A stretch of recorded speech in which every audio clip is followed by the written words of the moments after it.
ইন্ডিয়ার যিনি চিফ তিনি বলতেছেন যে আমাদের দুই সেনাবাহিনীর মধ্যে অত্যন্ত ভালো সম্পর্ক বিরাজ করছে।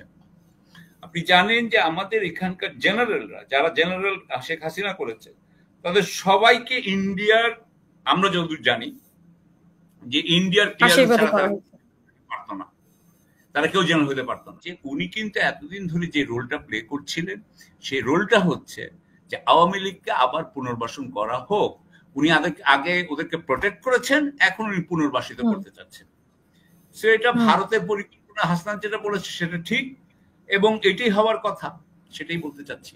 হিউম্যান রাইটস কমিশন যখন বাংলাদেশের এই অত্যাচারের উপর লিখেছে, তখন কিন্তু বোধহয় বলা হয়েছে যে আওয়ামী লীগকে যাতে আপনার ইলেকশন করতে দেওয়া হয়। আন্তর্জাতিক যারা আমাদের পার্টনার আছেন তারা এটা বলছেন, এবং আন্তর্জাতিক শক্তিরা যেটা বলে সেটা ডক্টর ইউনূস খুবই গুরুত্ব দেন। এটার কারণেও হইতে পারে। হ্যাঁ, একদিক দিয়ে ওটা পুনর্বাসন, কিন্তু আমরা যে পুনর্বাসনের কথা বলছি বা ক্যান্টনমেন্ট থেকে যেই কথা বলা হয়েছে সেটা তো অন্য ব্যাপার। অন্তর্ভুক্তমূলক নির্বাচনের মধ্যে আওয়ামী লীগকে নির্বাচন করানো হবে, এটা আমরা অনেক আগে থেকেই শুনছিলাম। তো সেই হিসেবে সেই পুনর্বাসনের কথা, তো সেটা নিয়ে আমরা আবার আসি একটু পরে। তো প্রথম কথা আপনি বললেন যে এটা কি তাদের কি মানে নিষিদ্ধ করা যায় কিনা। আমি যতদূর জানি যে বাংলাদেশ, রাজাকি ভাই হচ্ছেন গিয়ে যে এখানকার আইন বিশেষজ্ঞ, সুতরাং উনি এটা ভালো বলতে পারবেন। আমি জাস্ট খুব সাধারণ ভাবে বলছি যে আমরা যতদূর মনে পড়ে আমাদের যে হাসিনা সরকার কিন্তু নির্বাহী আদেশে জামাতি ইসলামকে আপনার নিষিদ্ধ ঘোষণা করেছিল। এখনো আমার মনে হয় আমাদের এই যে অন্তর্বর্তীকালীন সরকার ছাত্রলীগকে নিষিদ্ধ করেছে। তাহলে যদি ছাত্রলীগকে যদি নিষিদ্ধ করতে পারে, তাহলে আওয়ামী লীগকে নির্বাহী আদেশে পারবে না কেন আমি জানি না। সেটা রাজাকি ভাইয়ের হাতে আমি ছেড়ে দিচ্ছি। হ্যাঁ, আর বিচার করে ধরেন নুরেমবার্গ ট্রায়ালের পরে আমি এক্স্যাক্টলি জানি না, তবে নুরেমবার্গ ট্রায়ালে আমরা জানি যে নাৎসি পার্টি জার্মানিতে করা যায় না, এবং নাৎসি পার্টির সমস্ত কিছুই মোটামুটি ভাবে বেআইনি ঘোষণা করা হয়েছিল। তাহলে সেইটা বিচারের অধীনে কিভাবে করা হয়েছিল সেই দৃষ্টান্ত টেনে বাংলাদেশে করা যায় কিনা সেটা আরেকটা বিষয়।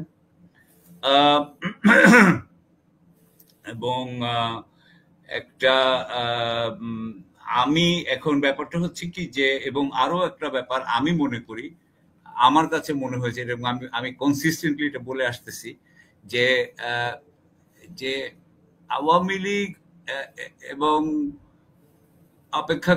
অপেক্ষাকৃত ছোটভাবে হলেও অন্যান্য বড় বড় দল আমাদের মধ্যে যে প্রবণতাটা আমরা দেখি, সেটা হচ্ছে যে উনাদের যেটা অর্থনীতি, উনাদের পলিটিক্যাল ইকোনমি, এটা চলে কিন্তু দুর্নীতির উপরে।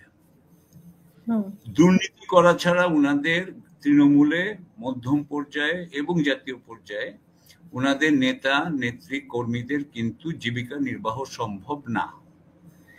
এটা যখন হয়, উনারা এই জীবিকা দুর্নীতি করেন মানে কি, উনারা ক্ষমতায় আসার আগে থেকেই এবং ক্ষমতা আসার পরে অবশ্যই উনারা নানান ধরনের ষড়যন্ত্র করেন, যেই ষড়যন্ত্র করে উনারা আইন ভাঙবেন, আসলে আইন ভাঙবেন এবং বেআইনি কাজ করবেন, এবং বেআইনি কাজ করার মধ্যে দিয়ে উনারা পয়সা আর্ন করবেন।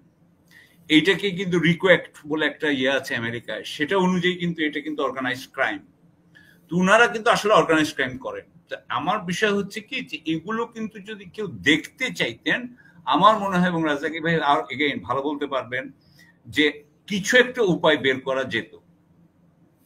আর নির্বাহিত আছেই, কিন্তু সমস্যাটা হচ্ছে যে আমাদের এখানে যারা ক্ষমতায় আছেন তারা আওয়ামী লীগকে নিষিদ্ধ করতে চাচ্ছেন না।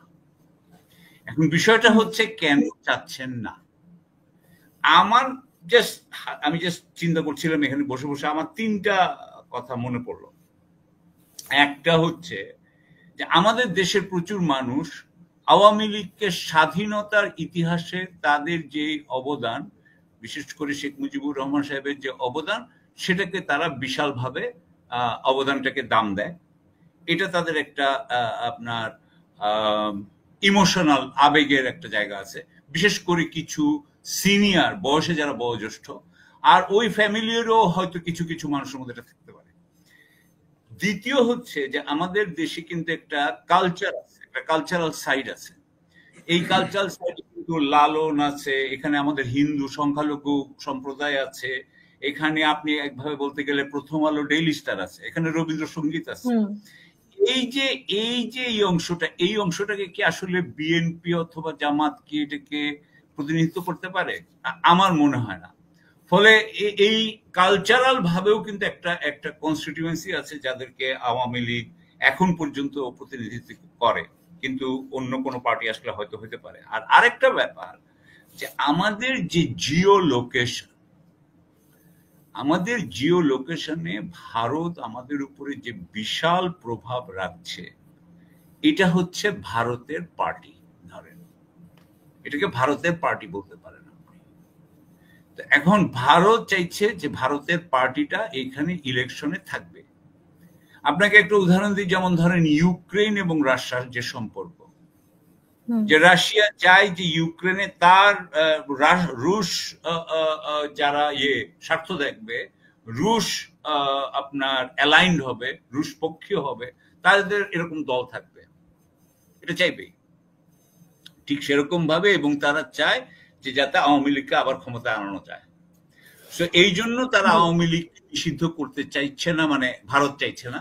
এবং আপনি জানেন যে ভারতের সাথে আওয়ামী লীগের কি, আমরা এর আগেও বলেছি আপনার এখানে, যে শেখ হাসিনা চলে গেছে, শেখ হাসিনার শেখ পরিবার চলে গেছে, কিন্তু শেখ হাসিনার রেজিমের যে অ্যাপারেটাস ছিল, যেটাকে আমরা বলতে পারি হচ্ছে গিয়ে ধরেন আপনার সিভিল এবং মিলিটারি আমলাতন্ত্র যেটা ছিল, এবং তার সাথে সাথে আপনি বলতে পারেন বিচারালয়, ধরেন নিম্ন আদালত, মোটামুটি আপনি বলতে পারেন অলিগার্কিক যারা ব্যবসা অর্থনৈতিক প্রতিষ্ঠানগুলোর নেতৃত্ব দেন তারা, এই হিসাবে যদি আপনি দেখেন তাহলে কিন্তু অ্যাপারেটাসটা কিন্তু রয়ে গেছে। এবং আপনি জানেন যে ইন্ডিয়ার যিনি চিফ, তিনি বলতেছেন যে আমাদের দুই সেনাবাহিনীর মধ্যে অত্যন্ত ভালো সম্পর্ক বিরাজ করছে। আপনি জানেন যে আমাদের এখানকার জেনারেলরা, যারা জেনারেল শেখ হাসিনা করেছে, তাদের সবাইকে ইন্ডিয়ার, আমরা যতদূর জানি যে ইন্ডিয়ার ক্লিয়ারেন্স ছাড়া পারত না, তারা কেউ জেনারেল হতে পারত না। সুতরাং আমরা জানি যে যেই 5ই আগস্টের পরে, আমরা আগেও বলেছি যে 5ই আগস্টের পরে যখন শেখ হাসিনা চলে গেল, তখন তো ছাত্ররা তো রেডি ছিল না, আমরা কেউই রেডি ছিলাম না। ওরা হয়তো কথা বলছিল বলে তারা যখন ডক্টর ইউনূসকে আনেন, বা তখন আমরা এই যে আমরা জানি যে আসিফ নজরুলের সাথে জেনারেল হামিদ, চিফ, সবার সাথে কি কথা হয়েছে, কারা কারা উপদেষ্টা হয়েছে, সবকিছু আমরা জানি। সেই সময় থেকেই আমরা এটা জানি যে উনি কিন্তু শেখ হাসিনার যত যত লোকজন ছিল সবাইকে বাঁচানোর চেষ্টা করেছেন। উনি কিন্তু, আপনি জানেন যে সেই 626 জনের কথা বলেন, জেনারেল মুজিবের কথা বলি, জেনারেল সাইফুল আজমের কথা বলি, প্রচুর জেনারেলের কথা বলতে পারবো। সুতরাং আমরা যেটা বলতে চাচ্ছি যে উনি কিন্তু এতদিন ধরে যে রোলটা প্লে করছিলেন, সেই রোলটা হচ্ছে যে আওয়ামী লীগকে আবার পুনর্বাসন করা হোক। উনি আগে ওদেরকে প্রোটেক্ট করেছেন, এখন উনি পুনর্বাসিত করতে চাচ্ছেন। সো এটা ভারতের পরিকল্পনা, হাসনাত যেটা বলেছে সেটা ঠিক, এবং এটাই হওয়ার কথা, সেটাই বলতে চাচ্ছি যে এটা যে উনি বলবেন, এটা তো বলার কথা, এতদিন ধরে তো উনি এই কাজই করেছেন। কিন্তু আমরা তো মানে সরকারকেও তো আমরা ঘুরে ফিরে একই কথাই, যে নির্বাচনে অংশগ্রহণ করবে, তারপরে জনগণ সেটা বিচার করবে আওয়ামী লীগ থাকবে কি থাকবে না, এবং বিভিন্ন দলও তো সেটাই বলছে। সেখানে সেনা প্রধানের সাথে তাদের পার্থক্য কি? সেনা প্রধানকে আমরা ধরি যে উনাকে আমি লিঞ্চপিন বলে মনে করি। আমাদের দেশে যখন একটা আমাদের এমন একটা, আমরা তো একটা অস্বাভাবিক সময় আছি, সেই অস্বাভাবিক সময় কিন্তু সেনাবাহিনীর কিন্তু একটা বিরাট বেশি শক্তি হয়ে যায়। আপনি জানেন যে 1/11 সময় তারা তো মোটামুটি কন্ট্রোলই করতো সবকিছু। এইবার তারা কন্ট্রোল করছে না, কিন্তু আমরা এটা খুব ভালো করে বুঝি যে উনার কিন্তু বিশাল পাওয়ার আছে। উনি বলছেন কয়েকজনের কথা মতো যে হি ডাজন্ট কেয়ার। আপনার কি মনে আছে 25শে ফেব্রুয়ারি উনি কি ধরনের বক্তব্য রেখেছেন? উনি আসলে এই সরকারকে থোড়াই কেয়ার করেন।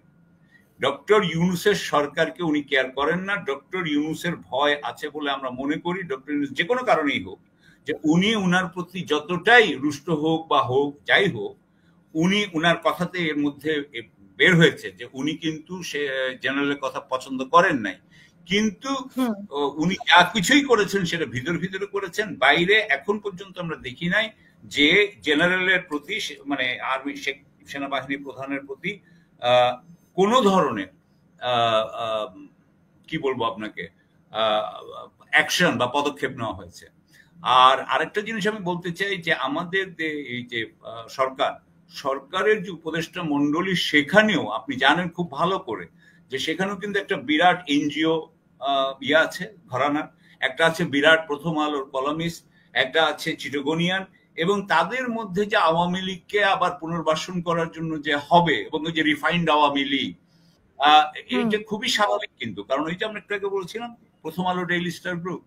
সো ডক্টর ইউনূস যদি বলে থাকেন, আরো একটা ফাইনাল একটা কথা বলে আমি জানি না, আমি অনেকক্ষণ সময় নিচ্ছি, আন্তর্জাতিক এই যে যখন হিউম্যান রাইটস কমিশন যখন বাংলাদেশের এই অত্যাচারের উপর লিখেছে, তখন কিন্তু বোধহয় বলা হয়েছে যে আওয়ামী লীগকে যাতে আপনার ইলেকশন করতে দেওয়া হয়। আন্তর্জাতিক যারা আমাদের পার্টনার আছেন তারা এটা বলছেন, এবং আন্তর্জাতিক শক্তিরা যেটা বলে সেটা ডক্টর ইউনূস খুবই গুরুত্ব দেন। এটার কারণেও হইতে পারে। তবে আমার ব্যক্তিগত মতামত হচ্ছে যে কোনো মতেই আওয়ামী লীগকে আপনার এখন এই অবস্থায় কোনো ইলেকশন করতে দেওয়া যাবে না। ধন্যবাদ।